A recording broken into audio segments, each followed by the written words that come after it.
한번 기도하고 시작하겠습니다. 하나님 아버지, 참으로 하나님을 사랑하는 성도들이 있는 교회, 또 진리를 사랑하는 목사님이 있는 교회, 성도를 사랑하는 장로님이 있는 교회에 부족한 종을 세워서 하나님의 귀한 말씀을 전하게 하심을 감사를 드립니다. 성령님께서 종의 입술을 주장하여 주시기를 원합니다. 무엇보다 듣는 성도들의 귀를 열어주시고 마음을 열어주셔서 이 말씀이 깨달아지게 하시고 하나님이 우리에게 주시는 말씀으로 들려지게 도와 주시옵소서.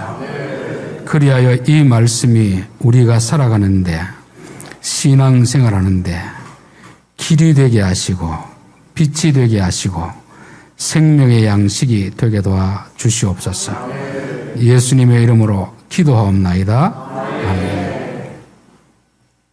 저는 교회라든지 개인이 지난 날을 돌아보면서 한 번쯤 생각해 보는 것은 대단히 중요하다고 생각합니다. 왜냐하면 오늘 우리 현재의 모습은 저절로 된 것이 아니고 지난날 우리가 살아왔던, 심어왔던 그것을 우리가 지금 거두고 있기 때문에 그렇습니다. 우리의 미래의 모습 예측할 수가 있습니다. 오늘 우리가 무엇을 심느냐에 따라서 미래에 거두게 되는 열매도 많이 있습니다. 어떤 사람들은 지난날 기억 속에 사로잡혀가지고 한 걸음도 한 발자국도 나가지 못하는 사람이 있습니다. 어떤 사람은 과거를 잊어버리고 사는 사람이 있습니다.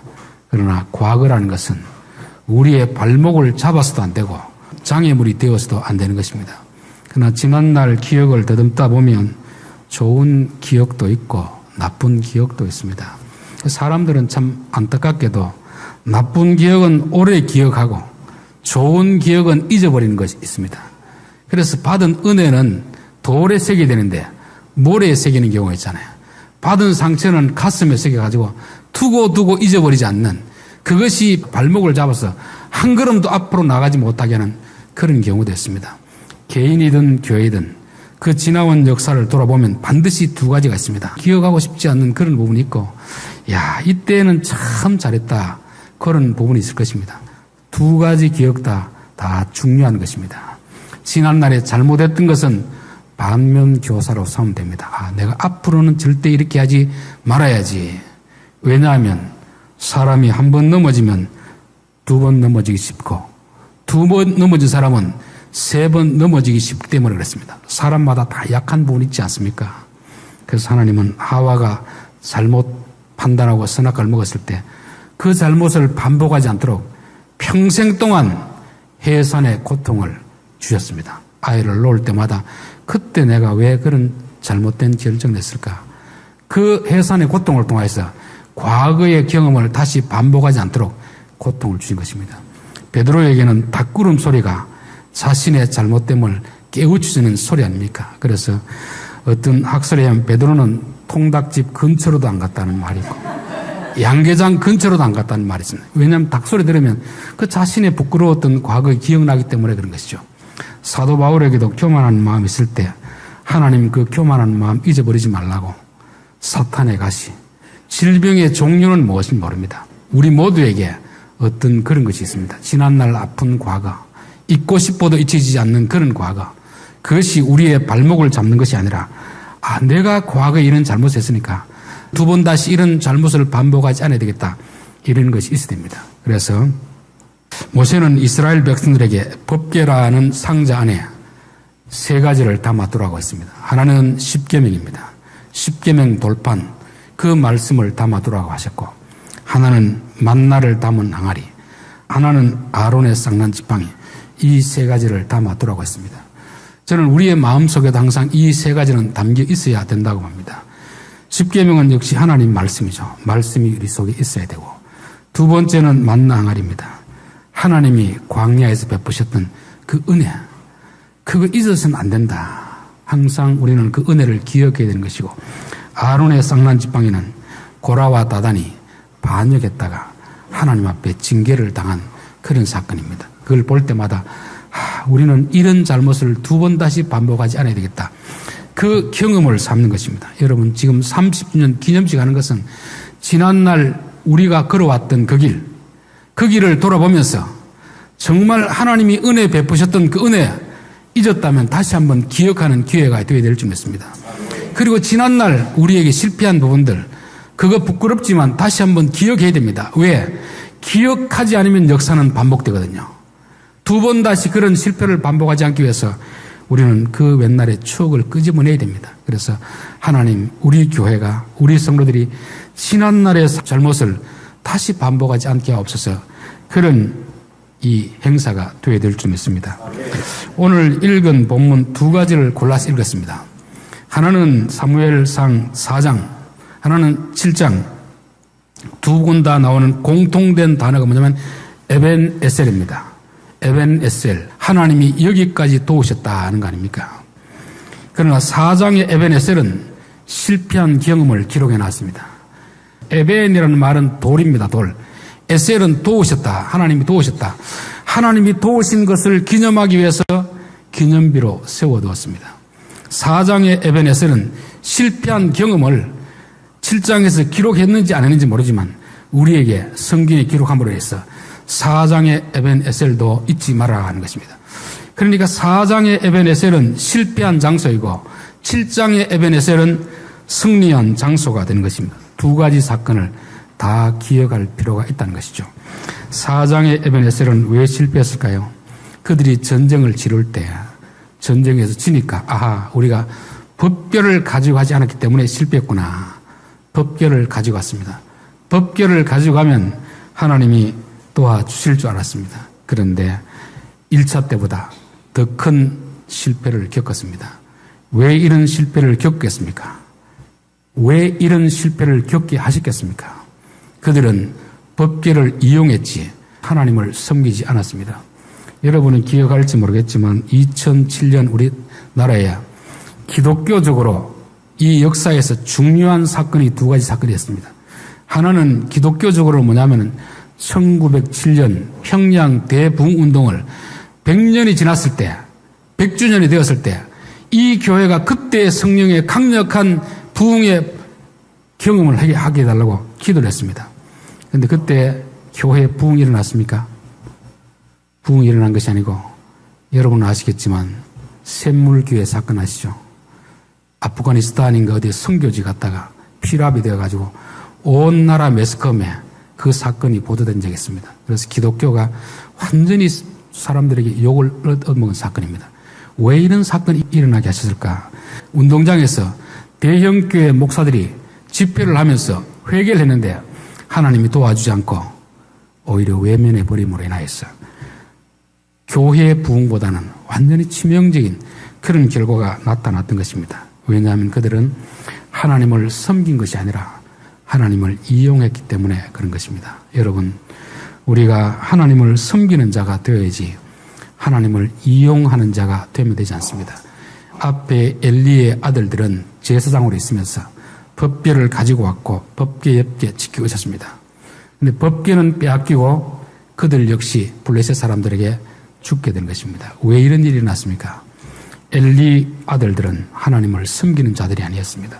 제사장의 직분을 감당하지만 아버지 일을 도와서 교회를 섬기고 있었는데 하나님을 섬기는 게 아니고 자기 배를 섬겼습니다. 많은 나쁜 일을 했던 거죠. 하나님 앞에 드릴 고기를 하나님 앞에 드리기 전에 자기가 착복하는 것입니다. 저는 오늘날도 이런 일이 있을 수 있다는 것입니다. 여러분 혹시 종교와 기독교의 차이를 아십니까? 기독교는 종교가 아닙니다. 종교는 자기 중심입니다. 내 부족한 것을 신이 원하는 걸 주고 내 필요한 것을 얻겠다는 것이 이게 종교입니다. 종교. 모든 종교는 다 그렇습니다. 기독교는 그런 종교가 아닙니다. 내 필요한 것을 얻어내고자 하는 그 종교가 아니고 하나님이 우리를 사랑하시고 우리를 위해서 아들의 목숨을 내어주고 구원해 주셨기 때문에 어떻게 하면 이 은혜에 감사할 것인가? 감사하는 것이 기독교인 것입니다.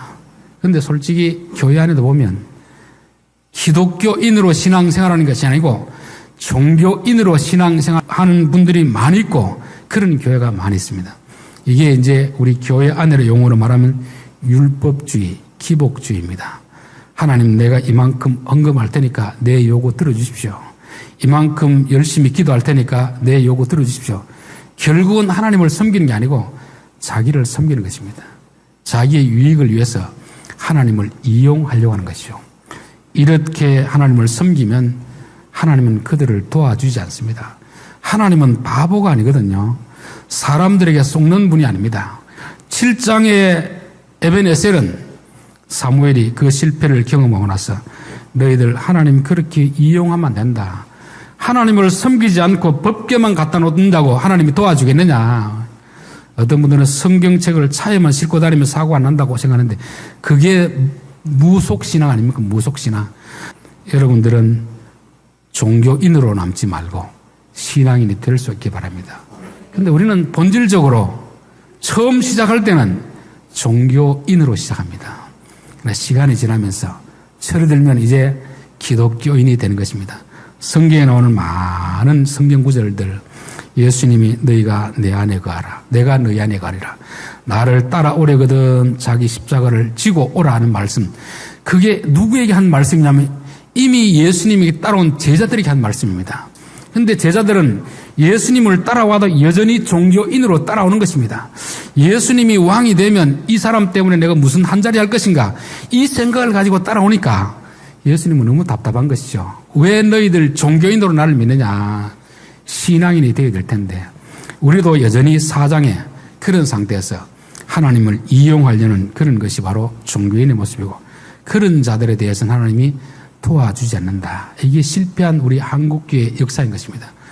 그러나 7장에는 7장 3절 사무엘이 이스라엘 온 족속에게 말하 이르되 만일 너희가 진심으로 여호와께 돌아오려거든 이방 신들과 아스타롯을 너희 중에서 제거하고 너희 마음을 여호와께로 향하여 그만을 섬기라. 그리하면 너희를 블레셋 사람의 손에서 건져내시리라. 그 당시 이방인들은 여러 종류의 신들 중에서 하나님도 그 중에 한 분으로 섬기는 것입니다. 여러분, 그렇게 하면 이게 제대로 섬기면 되겠습니까? 여러분, 남녀가 결혼하면 1대1로 해야지. 이 남자도 만나고 돈 많은 남자도 만나고 재미있는 남자도 만나고 지위가 있는 남자도 만나고 다 자기를 위해서 자기 욕구를 채워주는 돈 많은 남자, 자기의 잘못을 덮어줄 수 있는 권력 있는 남자, 여러 남편을 두면 그게 정상적인 결혼이 되겠습니까? 안 되겠습니까? 안 되는 거죠. 수가성 우물가 여인은 남편을 6 바꿨습니다. 저는 잘 모를 때는 이 여자가 참 불행한 과거를 가졌구나 생각했는데 가만히 생각해 보니까 그 불행은 자업자득이야. 자업자득. 우리가 살아가면서 이혼을 할 수는 있습니다. 잘못 결혼하면 이혼할 수 있잖아요. 한두 번은 할 수가 있는데 6번을 남편을 바꾼다는 것은 남자에게 문제가 있겠습니까? 여자에게 문제가 있겠습니까? 여자에게 문제가 있는 거죠. 남편을 남편으로 섬기는 게 아니고 자기의 욕구를 충족시켜줄 하나의 대상으로 이용하니까 어느 남편이 그 여자를 사랑하겠습니까? 신관도 마찬가지입니다. 이 신도 섬기고 저 신도 섬기고 여러 종류의 신으로 섬기면 바보 같은 신이 아니면 그렇게 이용당할 신이 누가 있습니까? 그래서 우리가 흔히 교회에서 예수 믿으면 천당 간다는 말인데 그 말이 반은 맞고 반은 틀립니다. 예수만 믿어야 천당 가지. 예수도 믿고 돈도 믿고 권력도 믿고 남편도 믿고 자식도 믿으면 천당 가는 게 아닙니다. 예수님 믿는다는 것은 오직 예수님만 나의 영적인 남편으로 하나님을 영적인 아버지로 믿는 이 신앙을 믿어야 이게 제대로 된 신앙입니다. 그게 7장의 신앙입니다. 지금까지 너희들이 섬겨왔던 그 신 다 버리고 여호와만 섬기라. 여호와만. 우리는 하나님을 섬기는 존재이지 하나님을 이용하는 존재가 되면 안 됩니다. 4장의 에벤에셀은 종교인으로 하나님을 이용했던 사람들, 그들의 실패를 기록하고 있다고 하면 7장의 에벤에셀은 오직 하나님만 섬기는 것입니다. 다른 것 다 내어버리고 하나님만을 신으로 섬기는 것입니다. 그래서 성경에서는 아비나 어미나 자식이나 형제를 나보다 더 사랑하는 자 합당하지 않다는 것입니다. 우리는 자식, 남편, 형제를 사랑할 수는 있지만 하나님 자리에 두면 안 된다는 거죠. 부모가 되어서도 자식을 너무 의지하면 안 됩니다. 남편을 너무 의지해서도 안 되고 아내를 너무 의지해서도 안 됩니다. 오직 하나님만 섬기는 우리가 되어야 됩니다. 돈도 너무 의지해서 안 됩니다. 내 건강도 너무 의지해서도 안 되고 이거 다 버리고 하나님만이 나의 신입니다. 하나님만이 나의 왕입니다. 우리 교회 안에서 특별히 오해하고 있는 부분이 뭐냐면은 예수를 영접하면 하나님의 자녀가 되는 권세를 주시리라 하는 말씀을 너무 오해하는 경우가 많습니다. 영접이라는 것은 무슨 뜻인지 아십니까? 받아들인다는 말이거든요. 여러분 집에 어떤 사람을 받아들일 때 어떤 식으로 받아들이냐 따라서 다른 것입니다. 지나가는 나그네도 우리 집에서 하룻밤 받아들일 수가 있습니다. 그러나 성경이 말하는 예수님을 영접한다는 것은 하룻밤 그냥 우리 집에서 머무십시오 그게 아닙니다. 어떤 존재로 받아들이는 거죠? 왕으로, 주인으로 받아들이는 것입니다. 우리 가정에 예수님이 주인 되십시오. 내가 주인 되었던 걸 다 내려놓겠습니다. 내 통장의 돈도 주인은 예수님입니다. 우리 가정의 모든 것도 주인은 예수님입니다. 이 신앙이 될 때 사무엘상 7장의 에베네셀이 되는 것입니다. 마지막 세 번째로 30주년이라 하는 것입니다. 이 30주년을 기념하는 것은 성경적으로 보면 대단히 의미가 있습니다. 성경에서 30이라는 숫자는 하나님의 일을 하는데 적합한 나이가 30입니다. 요셉이 30이 되어서 총리가 되었습니다. 다윗이 30이 되어서 왕이 되었습니다. 제사장들이 30이 되어서 제사장 역할을 할 수 있습니다. 예수님이 30이 되어서 공생애를 시작했습니다. 물론 이것은 육신적인 나이를 말하지만 육신적인 나이를 말하지 않습니다. 영적인 나이를 말하는 거예요. 영적인 나이. 하나님의 일을 할 때가 된 그때가 바로 30으로 오는 것입니다. 그러면 나이는 60인데 아직도 영적인 나이는 어린아이가 있습니다. 나이는 어린데 영적인 나이가 30이 된 사람이 있습니다. 저는 이 부곡 광명교회가 세월이 30년 흘렸습니다. 이 세월 속에서 영적인 30의 나이가 될 수 바랍니다. 루벤은 장자였지만 장자의 꼴을 감당하지 못했습니다. 그러니까 하나님이 육신의 장자를 폐하시고 영적인 장자 유다를 세우는 것입니다. 영적인 장자 막내 요셉을 장자로 세우는 것입니다. 제일 좋은 것은 육신의 장자가 영적인 장자가 되는 게 제일 좋습니다. 제일 좋은 것은 세월의 30이라는 세월 동안 영적인 30이 되는 게 중요합니다. 그러나 그보다 더 중요한 것은 내 나이가 중요한 것이 아니고 내가 영적으로 성숙한 자가 되었느냐. 사무엘상 4장의 나이는 아직도 종교인의 머문 상태입니다. 철부지인 것이죠. 사무엘상 7장의 나이는 30이 된 것입니다. 어른이 된 것입니다. 여러분 어린아이와 어른의 차이는 뭐겠습니까? 어린아이는 자기 중심적입니다. 여전히 자기가 주인입니다. 부모에게도 때를 쓰는 것도 뭡니까? 어리다는 것이죠. 어른은 뭐겠습니까? 우리가 흔히 철이 들었다는 거 아닙니까? 나보다는 부모를 생각하고 나보다는 남을 생각하는 것입니다. 나보다는 교회를 생각합니다. 이렇게 된 사람들이 영적인 나이 30이 된 것입니다. 저는 이 부곡 광명교회가 성도들이 어린아이로 남아있지 않고 이제 이 정도 세월이 지났으면 영적인 나이 30이 될 수 있기를 바랍니다. 그래야 그때부터 하나님이 역사하기 시작하는 것입니다.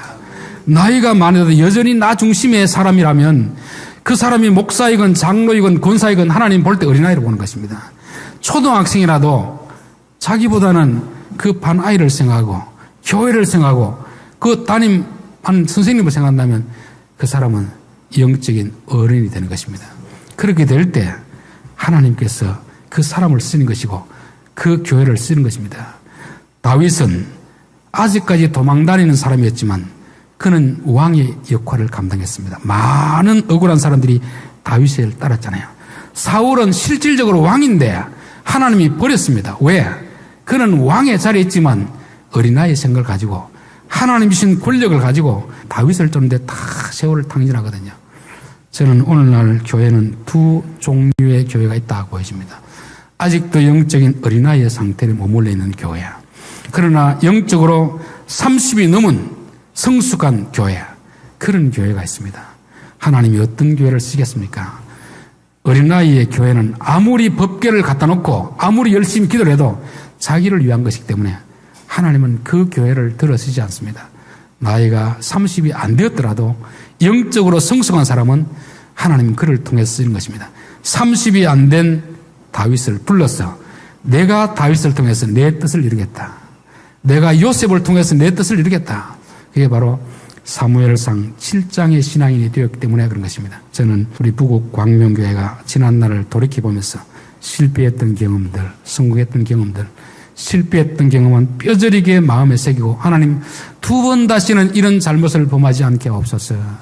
하나님이 우리 교회에 베풀어 주신 은혜들, 이 은혜를 잊지 않게 하옵소서. 계속 그렇게 다짐해 나갈 때 우리의 믿음이 성숙하는 것이고 하나님이 인정하는 그런 믿음의 교회, 믿음의 가정이 되고 그러므로 인하여서 마음껏 하나님 이제부터 쓰시기 원하는 그런 교회가 될 줄 믿습니다. 제가 우리 신동호 목사님을 몇 번 이렇게 만나보니까 참 겸손한 사람이고 영적으로 성숙한 사람이었습니다. 성숙하다는 것은 남을 섬기는 사람이 성숙한 사람입니다. 보통 이제 덩치가 크고 이러면은 남 앞에 윽박 지르고 교만하기 쉬운데 참 사람이 순수하고 노예 일할 때 보면 뭔가 하나들 섬기려고 하는 이런 모습들, 참 영적으로 성숙하구나. 오늘 지동에서 오면서 제가 또 설교를 들으면서 왔습니다. 수요예배 설교 들으면 이 설교는 참 하기 어려운 설교인데 그래도 당당하게 하는구나. 하나님 기뻐하시겠구나. 그런 생각이 들었습니다. 목회자로서 하나님 하라는 설교를 당당히 할 수 있는 것이 참 중요하거든요. 그래서 저는 우리 목사님도 볼 때 영적으로 성숙했고 우리 장로님도 제가 다는 모르지만 우리 조동건 장로님, 전재범 장로님 같이 겪으면서 참 이분들은 성숙한 사람들이다. 교회를 사랑하는 사람들이구나. 그럴 때 우리 성도들은 목사님을 믿고 장로를 믿고 잘 따라가면 이전보다 이제부터 진짜 하나님의 도우심을 경험하는 그런 교회가 될 줄 믿습니다. 기도하겠습니다. 하나님 아버지, 부국 광명교회가 설립해서 30년이 되기까지 많은 우여곡절을 겪어왔으리라 그렇게 보여집니다. 실패했던 아픈 역사도 있고 참 하나님의 은혜로 부흥했던 역사도 있습니다. 두 경험 다 잊지 않고 마음에 새기게 도와 주시옵소서. 실패했던 과거의 잘못은 다시 한번 반복하지 않도록 우리의 마음에 새기게 하시고 하나님이 도와주셨던 그 은혜 잊지 않게 도와 주시옵소서. 이제 30주년이 되었습니다. 육신의 세월 30년뿐만 아니라 영적인 세월 30년을 지나고 나서 성숙한 성도가 됨으로 인하여서 하나님이 이 교회를 통해서 마음껏 하나님의 뜻을 나타내는 그런 교회가 되게 도와 주시옵소서. 예수님의 이름으로 기도하옵나이다. 아멘. 우리도 괜찮습니다. 자, 같이 한번 합시다. 우리 중간에 에어컨 좀 꺼주세요. 생일 축하합니다. 우리 같이 한번 손뼉 치면 축복합니다. 우리 부국 광명교회 30번째 생일을 우리 손뼉 치면 축하합니다. 생일 축하합니다. 생일 축하합니다. 사랑하는 우리 교회 생일 축하합니다. 우리 같이 끕시다. 하나, 둘, 셋. 박수. 축하합니다. 하나님 아버지, 30주년 기념 행사를 치르면서 지금까지 하나님이 베푸신 은혜에 감사해서 귀한 헌금을 드린 성도들이 있습니다. 이 물질 속에 하나님을 사랑하는 마음이 들어있고 성도를 사랑하는 마음이 들어있고 교회를 사랑하는 마음이 들어있습니다. 드린 자들에게 복을 주시사 소유의 복뿐만 아니라 나눔의 복을 주시고 다른 사람을 부유하게 하는데 더 귀히 쓰임 받도록 더 많은 물질을 허락하여 주시옵소서. 이제는 우리 주 예수 그리스도의 은혜와 하나님 아버지의 극진하신 사랑과 성령님의 감동하심과 교통하심과 위로하심이 하나님을 사랑하고 성도를 사랑하고 하나님을 잘 섬기고 교회를 잘 섬김으로 인하여서 하나님께서 마음껏 하나님의 뜻을 이루어가는 그런 교회와 가정과 일터 위에 이제로부터 영원토록 함께 있을지어다. 아멘.